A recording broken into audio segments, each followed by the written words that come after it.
नमस्कार दोस्तों, Indo news show पे आपका स्वागत है। पहलगाम की आतंकी घटना के बाद से जिस तरीके से पाकिस्तान और भारत के बीच तल्खी बढ़ती जा रही है, उससे पूरी दुनिया में भारत और पाकिस्तान के बीच युद्ध को लेकर चर्चा शुरू हो चुकी है। जहां एक तरफ भारत सरकार ने पाकिस्तान के नागरिकों का वीजा रद्द कर पाकिस्तान के डिप्लोमेट्स की संख्या को 55 से घटाकर 30 कर दी थी, तो वहीं दूसरी तरफ इसके जवाब में पाकिस्तान की सरकार ने भी ऐसा ही कदम उठाया। एक तरफ जहां मोदी सरकार ने 1960 में हुई सिंधु जल समझौते को रद्द कर पाकिस्तान को एक गहरा आर्थिक चोट पहुंचाया है, तो वहीं दूसरी तरफ पाकिस्तान की सरकार ने इसके जवाब में शिमला समझौते से पीछे हटकर भारत को उसका माकूल जवाब दिया है, जिसकी वजह से दक्षिण एशिया की राजनीति में बड़ा भूचाल सा आ गया है। ऐसी संभावना जताई जा रही है कि आने वाले 15 दिनों के अंदर भारत और पाकिस्तान आतंकवाद के मुद्दे पर एक दूसरे से फुल फ्लेज वॉर में उलझ सकते हैं।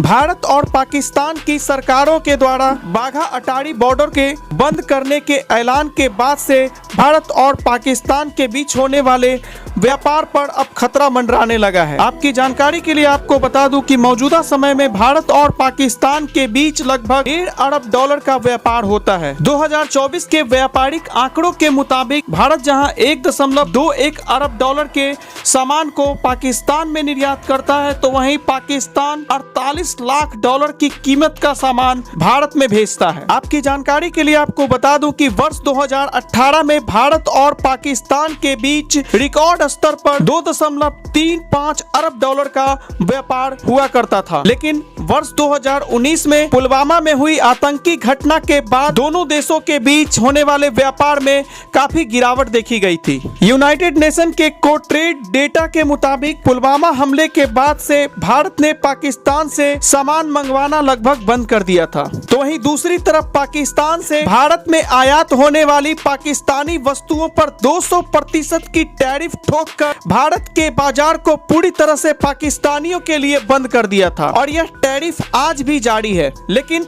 भारत का निर्यात पाकिस्तान में 300% तक बढ़ गया था, लेकिन भारत सरकार ने अगस्त 2019 में जैसे ही आर्टिकल 370 को खत्म करने का ऐलान किया, वैसे ही पाकिस्तान में बैठी इमरान खान की सरकार ने भारत के साथ होने वाले द्विपक्षीय व्यापार पर पूरी तरह से विराम लगा दी थी। लेकिन बाद में पाकिस्तान के अंदर बढ़ती महंगाई और पाकिस्तान में अनाज की भारी किल्लत की वजह से पाकिस्तानी सरकार ने इस फैसले से खुद को पीछे हटाते हुए भारत के साथ पुनः एक बार व्यापार शुरू कर दिया था। पहलगाम आतंकी घटना के बाद मोदी सरकार ने जिस तरीके से बाघा अटारी बॉर्डर को बंद कर पाकिस्तान को आर्थिक चोट पहुंचाने का ऐलान किया है, तब से ही पूरा पाकिस्तान सदमे में है। इसकी वजह यह है कि आज का मौजूदा पाकिस्तान $52 अरब के कर्ज में डूबा हुआ है और पूरी तरह से कर्ज से करा रहा है। इस कर्ज में सबसे बड़ा हिस्सा चाइना का बताया जाता है। चाइना का कर्ज पाकिस्तान के ऊपर लगभग अभी $30 अरब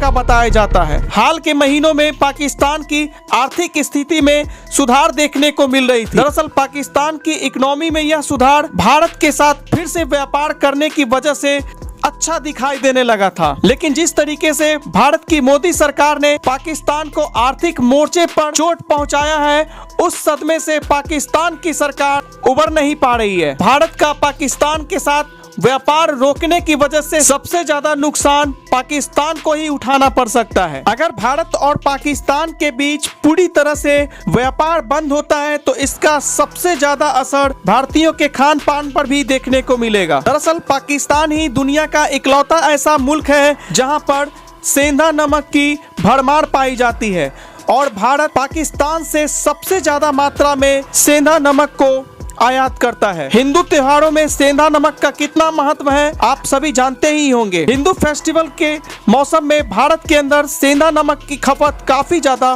बढ़ जाती है, तो इसका असर साफ तौर पर आपको सेंधा नमक के ऊपर भी देखने को मिलेगा। तो वहीं दूसरी तरफ आपको यह जानकर भी आश्चर्य होगा कि आप जिस चश्मे का इस्तेमाल कर रहे हैं, उस चश्मे में लगने वाला ऑप्टिकल लेंस भी पाकिस्तान से ही आयात की जाती है और साथ में भारत पाकिस्तान से बड़ी मात्रा में ड्राई फ्रूट्स का भी आयात करता है। हालांकि पाकिस्तान से व्यापार ठप होने के बाद भारत के पास ड्राई फ्रूट्स को मंगाने के और भी विकल्प मौजूद है, लेकिन सेंधा नमक केवल पाकिस्तान से ही सप्लाई की जा सकती है, क्योंकि सेंधा नमक का उत्पादन पूरी दुनिया में सिर्फ पाकिस्तान ही करता है। भारत पाकिस्तान से और भी कई चीजें मंगवाता है, जैसे कि सीमेंट्स, पत्थर, चूना, कॉटन, स्टील, कार्बनिक केमिकल्स, मेटल कंपाउंड और चमड़े का भी उत्पाद भारत बड़ी मात्रा में पाकिस्तान से आयात करता है। तो वहीं कुछ मिनरल्स भी पाकिस्तान से भारत में आती है। तो वहीं इसके बदले में पाकिस्तान भी भारत से